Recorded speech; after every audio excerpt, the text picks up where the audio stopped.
Pode começar. Boa noite a todos. Que a paz de Jesus esteja conosco nessa noite. Vamos refletir um pouquinho sobre o fluido vital. E o nome aqui da nossa fala, para ficar mais aconchegante, é A Magia da Vida, descobrindo a centelha que anima tudo. Então, nós vamos fazer uma reflexão sobre Deus, sobre a natureza. E a gente vai colocar algumas imagens, só um minuto que não está passando.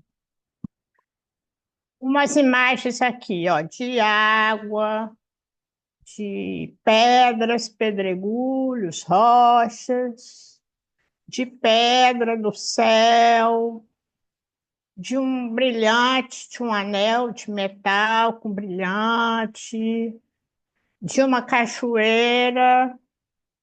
Então, se a gente observar esses elementos da natureza, nós vamos observar que eles não sentem cheiro, eles não veem, eles não se alimentam, né? E mais adiante, a gente observa outro cenário da natureza. Uma grama, vegetação, as flores, vamos ver as florestas, vamos ver as frutas. E também está na natureza, como nos slides anteriores que a gente projetou. Só que aqui tem uma grande diferença desses elementos da natureza para os que a gente colocou anteriormente, que é a vida, né? E os vegetais, eles têm vida, eles nascem, crescem, reproduzem e morrem, né? A definição, né, que a gente tinha quando estudava lá no primário. Mais adiante, nós vamos refletir, vendo um porquinho-espinho, um besourinho, uma jaguatirica, uma onça, que também, do primeiro slide anterior, a grande diferença é que eles também têm vida, eles nascem, crescem, reproduzem e morrem. Então, nós vamos observar que a química, né, já conseguiu recompor grande parte desses elementos que a gente viu lá no início. Mas, até hoje, não tiveram sequer a condição de compor um elemento como uma folha de uma árvore. Nenhum químico conseguiu recompor a folha de uma árvore, fazer um vegetal, fazer um animal.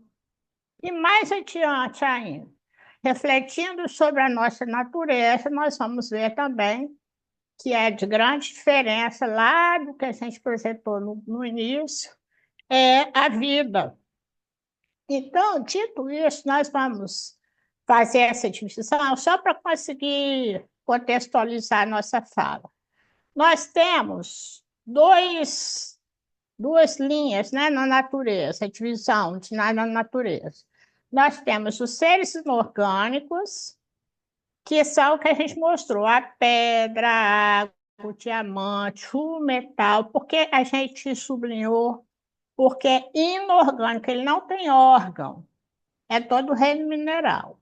E os seres orgânicos, que a gente mostrou, as plantas, as flores, etc., o reino animal, o reino nominal, a grande diferença é que nós somos seres orgânicos. Por que essa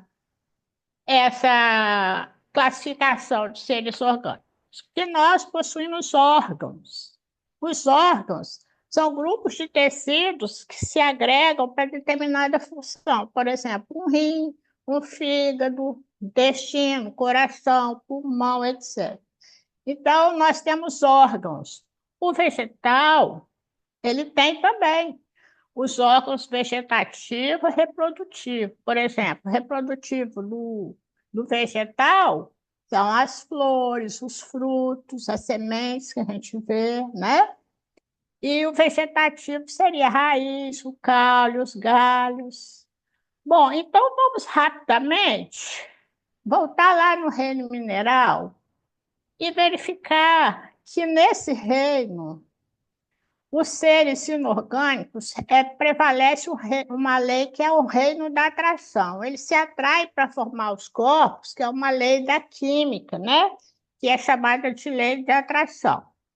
E Kardec, em Livro dos Espíritos, ele coloca que os seres inorgânicos são os que não possuem vida, vitalidade, não têm movimentos próprios, eles são formados apenas pela agregação da matéria, que são os minerais, a água, o ar. Eles não têm vida, eles podem ser recompostos. Mais adiante, no reino vegetal, nós vamos ver que é o reino das sensações. Os vegetais, eles têm vida, mas eles não pensam. Eles não pensam, não têm vontade, não têm consciência de si mesma.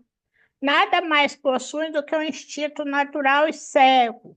O próprio instinto de conservação é puramente mecânico. Por exemplo, quando você coloca uma planta perto da janela, ela sempre busca o sol, porque é a forma dela sobreviver. Mas ela não pensa que ela tem que buscar o sol, porque realmente ela não pensa. É o instinto de conservação que é mecânico, não tem inteligência, né? Mais adiante, vamos ver alguns animais. Vamos colocar aí um pernilongo, uma esponja do mar, uma tartaruga e um porquinho-espinho. Então, aí nós já entramos no reino animal. O reino animal, que é um reino, né, orgânico também, é um reino que tem os instintos. Isso tudo nós vamos desenvolvendo ao longo do tempo, né? Nós não vamos entrar nessa seara aí, que é a seara da criação dos três reinos, mas está muito claro lá em O Livro dos Espíritos, né? O reino animal, ele tem a mesma matéria inerte dos minerais, só que eles têm vida, como a planta. Mas eles já possuem uma inteligência instintiva limitada, com a consciência de sua existência e da sua individualidade. Então, exceto o reino mineral, todos os outros orgânicos possuem órgãos. E mais adiante, nós temos o reino nominal, que também é um reino orgânico, que temos também inteligência já individualizada, porque no animal a gente tem um princípio de inteligência. Nós somos espíritos, porque somos inteligência, seres já individualizados, temos razão. E aí, Evolução em Dois Mundos, André Luiz fala que das cristalizações atômicas e dos minerais, dos vírus, do protoplasma, das bactérias e das amebas, das algas e dos vegetais, o princípio espiritual vem se desenvolvendo. Aí ele esboçou a estrutura esquelética, ensaiou os sistemas vascular e nervoso, conquistou o instinto, a inteligência e penetrou nas faixas inaugurais da razão. Bom, isso tudo, né, são milhares e milhares de anos que a gente vem desenvolvendo. Por que nós estamos fazendo esse preâmbulo? Porque na questão 61, Kardec pergunta para os espíritos superiores se há diferença entre a matéria dos corpos orgânicos e a dos inorgânicos. Será que há diferença? Nós vamos ver que não há diferença. A matéria é sempre a mesma, mas os corpos orgânicos, eles estão animalizados. Eles têm vida, e é isso que a gente vai refletir hoje sobre a vida. O princípio vital é que dá vida aos seres orgânicos. Então, a grande diferença entre os seres orgânicos e os seres inorgânicos é a vida. Ela é animalizada e exatamente ela é animalizada pelo princípio vital, porque sem o princípio vital os órgãos não funcionariam. Então nós vamos lá, ó. Aí a gente colocou um mineral, um vegetal, um animal e um nominal. E aí Kardec, na questão seguinte, 62, ele pergunta: qual a causa da animalização da matéria? Aí os espíritos respondem que é a união da matéria com o princípio vital. Continua. Ele, ou seja, o fluido vital, ele tem por fonte, quer dizer, a origem é o fluido universal. E o que chamais fluido é o que chamais o fluido magnético, chama de fluido elétrico animalizado. E ele é intermediário, é o elo existente entre o espírito e a matéria. Está lá na questão 65. Então, o que acontece? O princípio vital, nós vamos entender mais um pouquinho lá na frente. Ele modifica a constituição molecular das moléculas da matéria e dá propriedades especiais a essa matéria, e essa matéria vira uma matéria orgânica. Nós vamos entender mais lá na frente que todas essas matérias de seres orgânicos e inorgânicos são constituídas dos mesmos elementos. Vamos fazer aqui um parênteses, falar um pouquinho do nosso perispírito, né? O nosso perispírito, acho que todos sabem, né? O nosso corpo fluídico, né? É chamado corpo espiritual, corpo fluídico, né? Aquele corpo que a gente tem de matéria sutil, quintessenciada, que faz aquele leve trás entre o espírito e a matéria, que é matéria e o espírito, né? E Kardec pergunta de que ele é formado. E aí os espíritos falam que ele também é formado do fluido cósmico e que ele possui propriedades da matéria e do espírito para poder conseguir fazer essa ligação. Então, por que eu coloquei essa criancinha aqui tocando de roupa? Porque o nosso perispírito, quando a gente desencarna, é como se a gente trocasse de roupa, né? A gente vai com ele, quando a gente reencarna, ele miniaturiza e aparece com uma nova roupagem, com um novo corpo físico. Então, o princípio vital que modifica a constituição da molécula dá essas propriedades para a gente ter o organismo, para a gente viver. Mas nós não falamos ainda no espírito. Então, vamos lá clarear mais ainda. Pode-se dizer que o fluido vital, ou princípio vital, é uma energia que é derivada das modificações do fluido universal. Vamos falar aqui rapidamente, que eu não sei se todos que estão nos assistindo sabem. Mas o que é o fluido universal? Nós estamos mergulhados, todo o universo está mergulhado nesse fluido, que é chamado fluido universal. Uns chamam de fluido cósmico, outros chamam de fluido cósmico universal, que é tudo que existe no universo.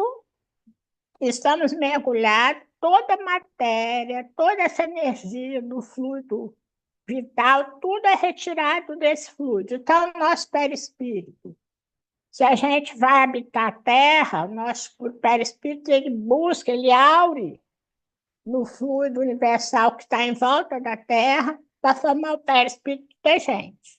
Então, se nós tivermos um outro planeta mais adiantado, ou num planeta mais atrasado, o nosso espírito busca aglutinar essa matéria do fluido cósmico para formar o nosso perispírito. E assim também o fluido vital. Ele também é derivado do fluido universal. E é como se fosse uma energia. Não tem muita explicação de todas as pesquisas que eu fiz a respeito do fluido vital. Então, todos os seres orgânicos, ou seja, têm vida, o que dá vida é o fluido vital, são derivados do fluido vital. Então, a gente tem a causa primária de todas as coisas, né, que é Deus, nosso Pai. De um lado, nós temos o princípio espiritual, que é o princípio inteligente, que forma o nosso espírito, e de uma outra ponta, nós temos o princípio material, que a gente falou que é o fluido cósmico. Do fluido cósmico vem a matéria e vem também o princípio vital, o fluido vital. Está bem definido por Kardec. Então, continuando, nós vamos ver que são dois princípios bem distintos: o princípio material e o princípio espiritual. O nosso perispírito é retirado do fluido cósmico, então ele é princípio material. Então, continuando, nós vamos ver que Kardec diz que a análise química mostra que todas as substâncias vegetais e animais são compostos dos mesmos elementos que o corpo inorgânico.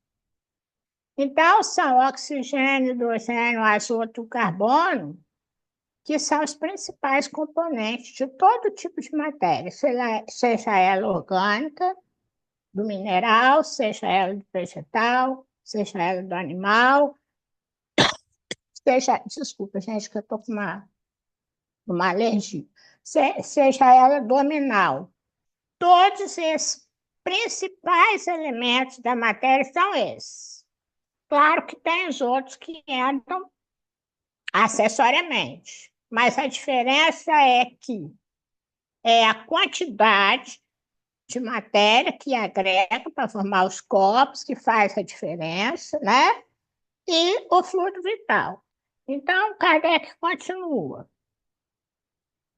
Sem falar do princípio inteligente, que a gente já falou que é uma questão à parte, há na matéria orgânica um princípio especial, inapreensível, quer dizer, incompreensível, que ainda não pode ser definido, que é o princípio vital.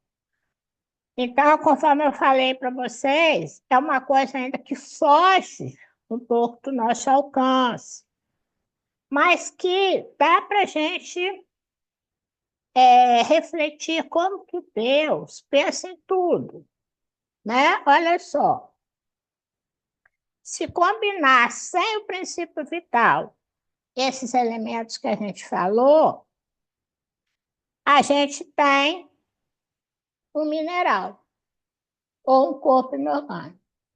Se a gente agrega a esses elementos o princípio vital, a gente faz que dá propriedade especial aos nossos órgãos para desenvolver e formar os órgãos e as funções, a gente passa a ter uma matéria orgânica.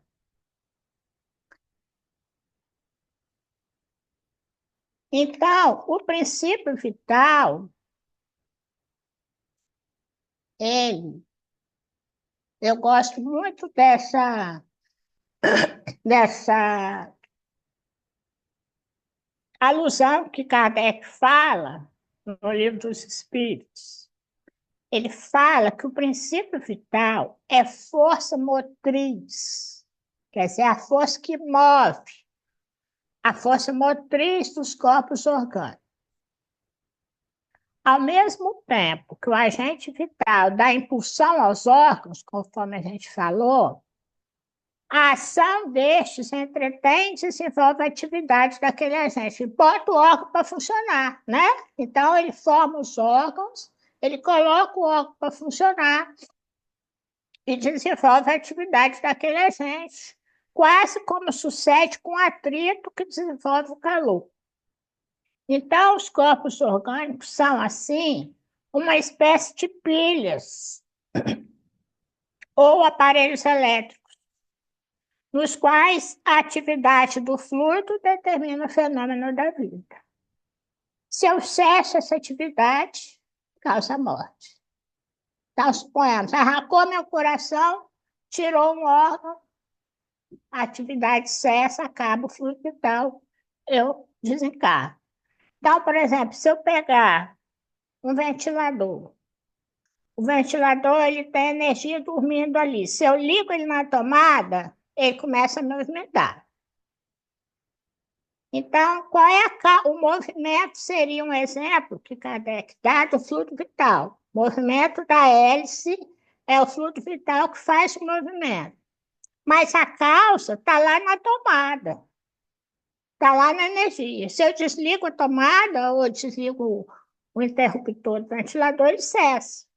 Então, assim, é que funciona o fluido vital. Então, nós que temos o fluido vital, nós vamos pensar, eu vou deixar, vou falar mais na frente sobre essa quantidade. Então, vamos ver. A gente tem uma roda de um veículo em repouso, né? Se eu movimento essa roda, ela vai fornecer o quê? Calor pelo atrito, não é isso? O fluido vital é isso. Essa vida, esse calor. Mas a causa dele está no motor do carro. Então, a causa do fluido vital é a força divina que está no fluido cósmico, é a energia divina. Isso que dá impulsão ao funcionamento dos nossos órgãos, é o fluido vital. O que dá impulsão à roda é o calor, é o motor do carro, o atrito, né? O motor move a roda. Então, o calor é efeito, a causa é o motor. O fluido vital é efeito, a causa é divina, né? Então, a gente tem bem clara essa ideia, que também, como esse fluido, os nossos corpos são como essa pilha, enquanto essa pilha tiver energia, a gente vive. Então, o Kardec coloca aí, ó, os corpos orgânicos seriam, então, verdadeiras pilhas elétricas que funcionam enquanto os elementos dessas pilhas se acham em condições de produzir eletricidade. Não tem uma hora que a pilha para, ela perde a função, ela perde a energia, é a hora da nossa morte do corpo, né? Então, ó, se está a condição de produzir eletricidade, é a vida. Se deixam de funcionar, quer dizer, a condição de produzir eletricidade desaparece, é a morte.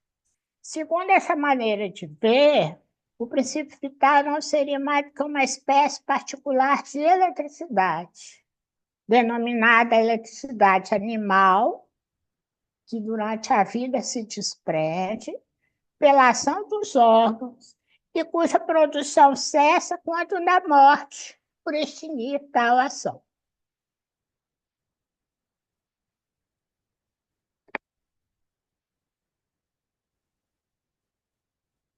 Aí, o André Luiz, nos domínios da mediunidade, fala que há uma força inerente aos corpos organizados que mantêm coesas as células, personalidades celulares, sustentados dentro das particularidades de cada órgão. Essa força é o que denominais princípio vital.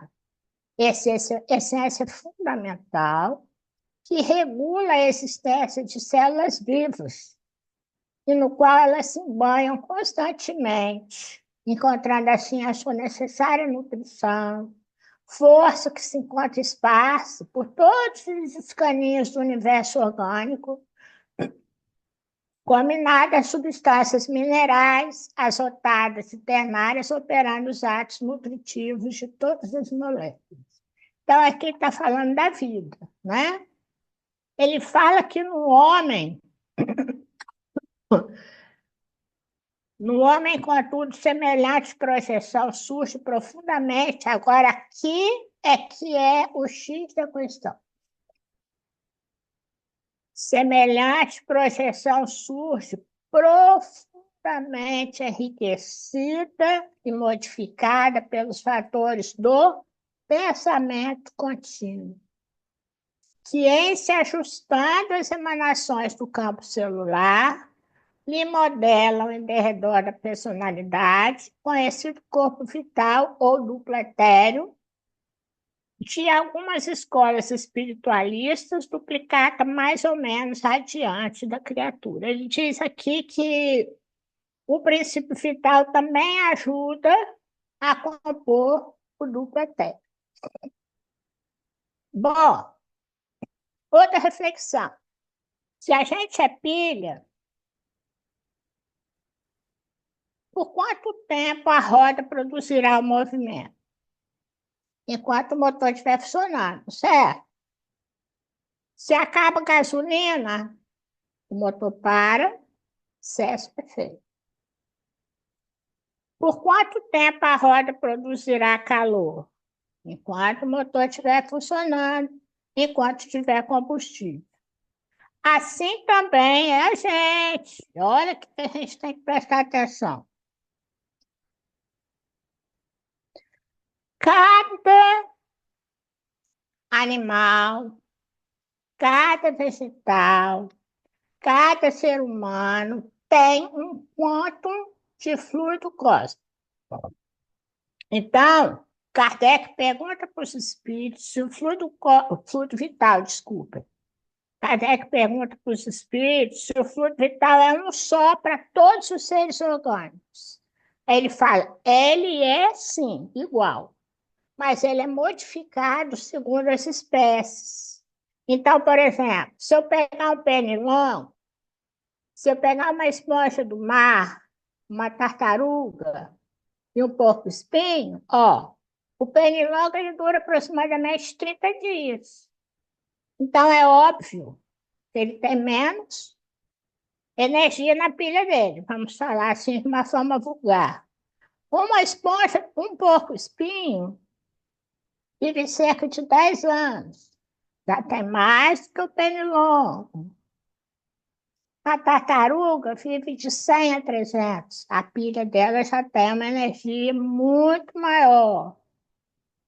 A esponja do mar, 11.000 anos. Então, infere-se aí que a quantidade de fluido vital não é igual para todos os seres orgânicos. E mesmo entre a gente, há pessoas que possuem maior quantidade do que as outras. Eu acho que aqui a gente conseguiu colocar o que seja o fluido. A gente conseguiu colocar que ele é igual para todos, que vai variar segundo a espécie. A gente conseguiu colocar de onde ele vem, né? De que natureza, que ele é um tipo, uma eletricidade. A gente conseguiu colocar também que ele sofre a ação do nosso pensamento.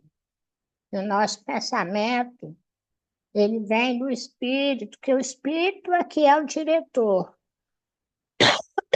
Quem manda é o espírito que manda. Então, nós precisamos de saber escolher como nós estamos gastando a energia da nossa pilha. Então, podemos buscar, tem pilha recarregável, né? O nosso também, o nosso fluido vital, ele é recarregável.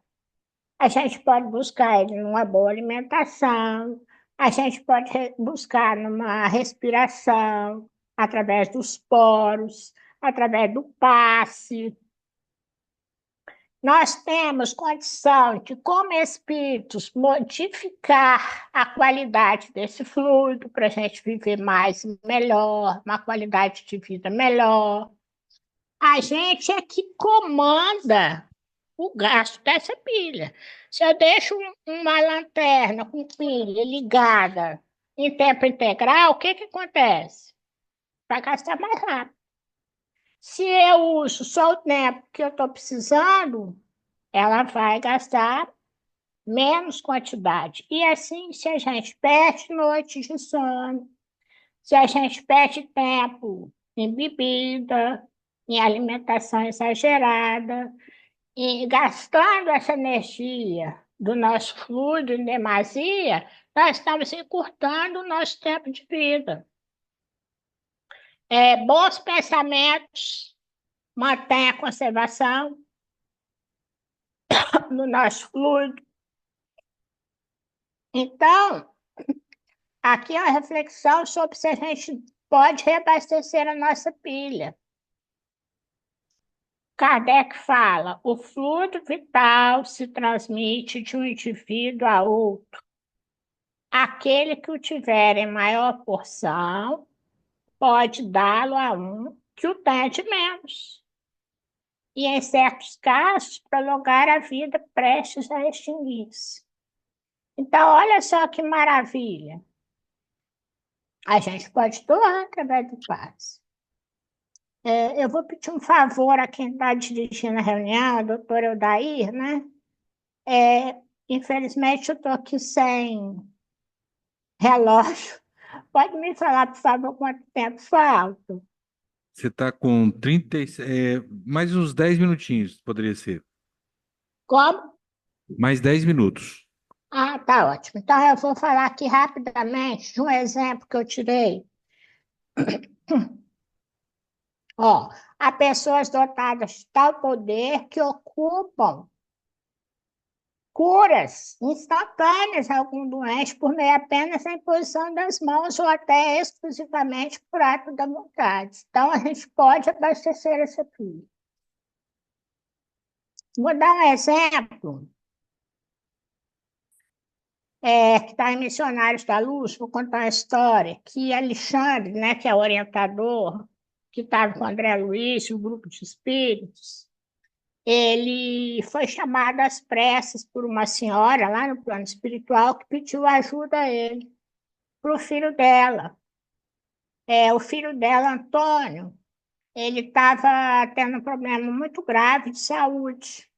Então, ela vai e pede a Alexandre e fala: Alexandre, bem sei que devemos subordinar nossos desejos aos desígnios de Deus. Entretanto, meu filho necessita de mais alguns dias na Terra. Então, olha só, o filho dela gastou a mais a pilha, ficou doente. Ela pede mais dias. Eu acho que esse exemplo elucida muito sobre o fluido vital. Ela fala que acha que em 2 meses ele consegue acertar os problemas que ele tem na família e pede, olha só, alguns dias. Ela pede a Alexandre, porque Alexandre é que tem autoridade moral para ajudar. Então, olha só que a manipulação do fluido, ela varia de acordo com o espírito que está manipulando. Então, Alexandre, aí eles encontram o Antônio, ele teve um problema sério de coração, problema circulatório. Eles encontram ele moribundo, deitado numa cama. E aí Alexandre centraliza todas as atenções no enfermo, toca-lhe o cérebro perispiritual e fala com autoridade serena. Antônio, mantenha-se vigilante. Nosso auxílio pede sua cooperação. Então, outro ponto que a gente vai ressaltar. Para a gente receber esse fluido, a gente tem que querer. Então, se eu vou numa sala de passe receber o passe, eu tenho que estar aberto para receber. Então, ele fala: você foi acidentado pelas próprias preocupações excessivas que criaram elementos de desorganização cerebral. Intensifique, olha, pede para o doente contribuir. Intensifica o desejo, porque ele estava quase desencarnando, de retomar as células físicas, enquanto nos preparamos a fim de ajudá-lo. Este momento é decisivo para as suas necessidades. Então, ele age a ação fluídica no perispírito, ele está com desorganização cerebral e que o momento é decisivo. Então, ele tem que ter vontade de receber. Depois de uns instantes, ele coloca a destra ao longo do fígado e mais tarde, demorando no cérebro físico, bem à frente, à altura da zona motora, chamou-me André Luiz, né? E disse: André, mantenha-se em prece, cooperando conosco, que eu vou convocar alguns irmãos nessa noite para nos auxiliar. Outro ponto: como o fluido vital é fluido de vida, o espírito encarnado ele não tem esse fluido. Então, ele precisou de buscar esse fluido de encarnados, o fluido vital, para dar para o Antônio. Ele foi buscar em fluido de encarnado. Então, ele fala: Francisco, precisamos aqui das emanações de alguns dos nossos amigos encarnados, cujo veículo material esteja agora em repouso equilibrado. Conforme observo, estamos diante de um caso gravíssimo, tem que ter muito critério na escolha de doador de fluidos. Olha só, como a qualidade do fluido depende do espírito, né, da condição moral do espírito. Então, para ele retomar a vida, o Antônio, né, assim, o fluido, dar mais vida para ele precisava desse fluido vital animalizado. E aí a mãe do Antônio, a senhorinha desencarnada, falou: por que que não pega das minhas netas que estão do lado? Ele fala: não, precisamos de alguém equilibrado no campo mental, né? Isso a gente tem que estar atento e vigilante. Aí ele chama o espírito encarnado, que está dormindo lá em outro lugar, e orienta para fazer oração. E aí ele magnetiza, transfere o fluido do Afonso, que é o médium, para o Antônio, né? Aí, olha, o semblante se transforma, enfim, o que que a gente quer mostrar? Que ele vai recobrando essa energia, célula por célula.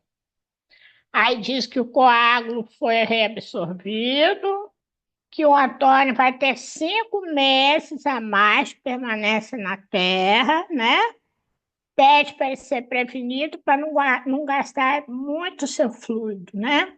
Então, fica aqui essa reflexão para a gente saber usar o que nós temos, o nosso espírito, a nossa vontade, a nossa moralidade, a nossa melhoria íntima, para ter condição de não gastar à revelia o nosso fluido vital. Então, finalizando, a bondade divina é infinita, né?